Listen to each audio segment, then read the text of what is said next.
ക്ഷേത്ര ഭണ്ഡാരപ്പെട്ടിയിൽ കൈയിട്ട് പണമെടുക്കുന്നതിനിടെ കള്ളന്റെ കൈ ഭണ്ഡാരപ്പെട്ടിയിൽ കുടുങ്ങി.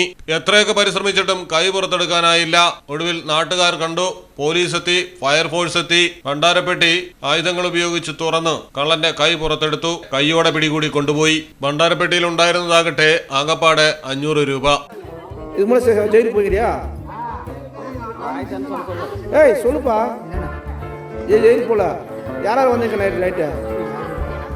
கூட ஏற்றிட்டு வந்தீங்கப்பா.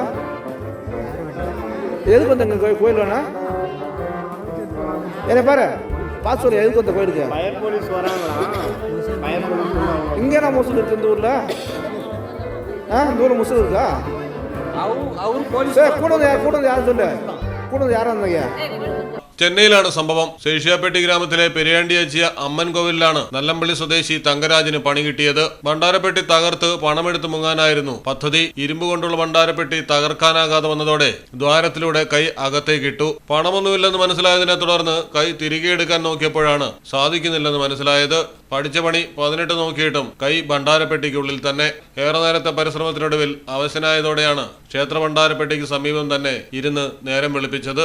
നാട്ടുകാർ സംഭവം കണ്ടതോടെ ചോദ്യം ചെയ്യലായി. ചെറിയ കൈകാര്യം ചെയ്യലുകൾ നടത്തിയപ്പോൾ ഫയർഫോഴ്സിനെ വിളിച്ച് കൈയെടുക്കാൻ സഹായിക്കണമെന്ന് തങ്കരാജൻ കരഞ്ഞുകൊണ്ട് അപേക്ഷിച്ചു. തുടർന്നാണ് ഫയർഫോഴ്സ് എത്തിയതും ഭണ്ഡാരം പൊളിച്ച് കള്ളന്റെ കൈയെടുത്ത് പിടികൂടി കൊണ്ടുപോയത്. News desk Malayalam television. സമ്മാനങ്ങൾ എന്നേക്കുമുള്ള ഓർമ്മക്കുറിപ്പാകണം. പ്രിയപ്പെട്ടവർക്ക് നൽകൂ ആരെയും മോഹിപ്പിക്കുന്ന സഫായുടെ ഡയമണ്ട് ആഭരണങ്ങൾ. സഫ ജ്വല്ലറി, പാരമ്പര്യം പൊന്നാക്കിയ ആത്മ